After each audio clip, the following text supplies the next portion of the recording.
Gold crash semalam.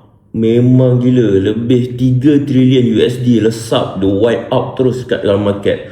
Dalam sekelip mata je. Dahsyat. So, kalau kita tengok kat sini kan, ramai yang tak sempat react semalam. Ramai rasanya yang hangus kan. Ada yang mungkin margin call, ada yang revenge lepas tu. Sebab dia tak sangka semalam dengan candle 1 jam sahaja, dia dah bergerak lebih kurang 5,000 pips. Kalau dalam futures lebih kurang 5,000 tick. Wow, memang gila lah. Sekarang ni market memang bahaya lah. Kalau kita tengok kat sini kan, volatility dia memang gila. Gerak sikit je, kalau kita tak pandai manage risk, memang boleh blow lah account kan, kalau kita trade pandai. Kalau account sendiri pula, mungkin kita akan sampai margin call ataupun hangus lah account tu. News dia sikit je, price boleh terbang atau terjun tanpa dia bagi sedikit warning pun dekat kita. Masalah besar sebenarnya kan bukan dekat market. Masalah besar kan bila kita trade tak ada ilmu. Itu dah persoalan dia. Dah lah masuk ikut emosi, lepas tu ikut signal random, tak tahu struktur apa sekarang yang sedang terjadi. Macam big order block, kita orang dah tahu dah semalam memang gold akan drop, sebab big order block dia dah bagi SOP complete semalam.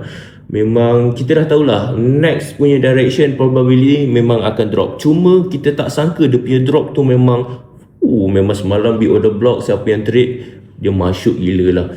Lepas tu tak faham timing. Ramai yang terkena dekat sini. Sebab bila korang tahu bila nak trade ni, timing yang tepat, dia tak bazir masa tau sebenarnya. Dan ramai semalam yang terkena sebab tak jaga risk management. Risk management ni adalah satu perkara yang sangat penting tau bila kita nak trade. Kalau kita tak jaga risk, itulah yang terjadi semalam. Ramai sangat yang loss, ramai sangat yang hangus dia punya account, dan ramai yang violate dia punya funded account lah. Kalau korang rasa nak trade gold dengan betul dan rasa nak tahu direction gold ni dengan lebih mudah dan lebih santai, rasanya korang boleh join lah Circle Predictable.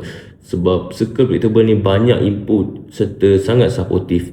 Lepas tu kita orang ada satu indikator yang memang kita boleh tahu direction untuk hari tu.